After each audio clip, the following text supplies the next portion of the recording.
منتخب فوتبال تاجیکستان دو بازی دوستانه را در شهر دوشنبه انجام داد. شاگردان گیلا شکلادزه در بازی اول با حساب بزرگ 4-0 تیم نپال را شکست داده بودند و در رقابت دوم رفیقانه با یکچین فوتبال افغانستان دیدار انجام دادند. قید کردن با مورد است که در واخوری مذکور تعداد زیادی مخلصان فوتبال میهن به ورزشگاه تشریف آورده ملی پوشان کشور را دستگیری مینمودند. در ابتدای نیروسنجی در هیئت دسته افغانستان تغییرات اجباری به میان آمد. دروازه‌بان این دسته اویس عزیزی بعد یک برخورد آسیب برداشته میدان را ترک کرد. بعد هجوم‌های پیاپی بالاخره بازیگران ما توانستند به زدن گل موفق شوند. در دقیقه 11 نیروسنجی نیم حمایتگر امیربک جورابویف با ضربه نشانرس خود دروازه حریف را رخنه کرد و حساب بازگردید. این نخستین گل امیربک جورابویف با پیراهن‌های تیم ملی به حساب می‌رود.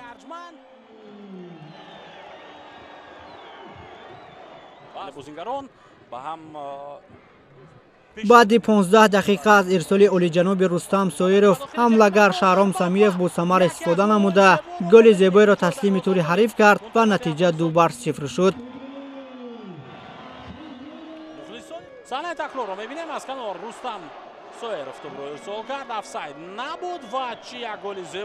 در ادامه دیدار کاپیتان تیم ملی احتم نظرف و همچنین احسان پنجشنبه امکانات خوبی گلزنی را پیدا نمودند ولی توپ وارد دروازه نشد.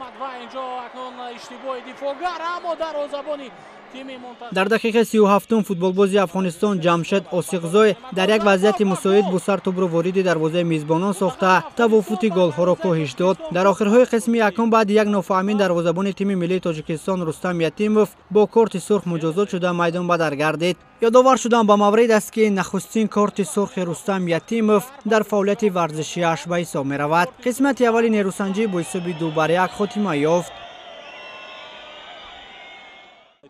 در قسم دوم واخوری هنرنمایی هر دو تیم برابر جریان می‌گرفت و عموما در میدان 10 نفره بازی کردن فوتبالبازان ما احساس نمی‌شد. ملی پوشان میهن از هر فرصتی به عمل آمده کوشش زدن گل را می‌کردند. در دقیقه 70 منوچهر سفرов از مرکز میدان توپ را به خط حمله ارسال کرد و رستم سایروف باشد ماهرانه توپ را قبول نموده با ضربه قوی خش حساب را 3-1 گردانید.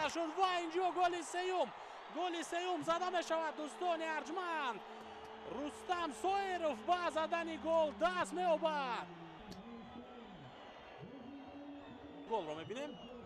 منوچهر سفرov توپ رو راست به جریمه روان کرد و توپ راست به نزد رستم سویروف رفت. باید ابراز داشت که فوتبالبازان یکچین افغانستان فعال بودند و چند وضعیت خطرناک را در نزد دروازه محریدین حسنوف سازمان دادند، اما این حالت‌ها از جانب بازیگران ما به خوبی برطرف کرده میشد. در نتیجه دیدار دسته‌ها با حساب 3-1 انجام یافته فوتبالبازان منتخب تاجیکستان دو رقابت رفیقانه را بر مقابل نپال و افغانستان با غلبه به انجام رسانیدند. یادآور می‌شویم که این دو رقابت دوستانه به خاطر آمادگی منتخب تاجیکستان به مرحله انتخابی جام آسیا 2027 روانه گردیده بود.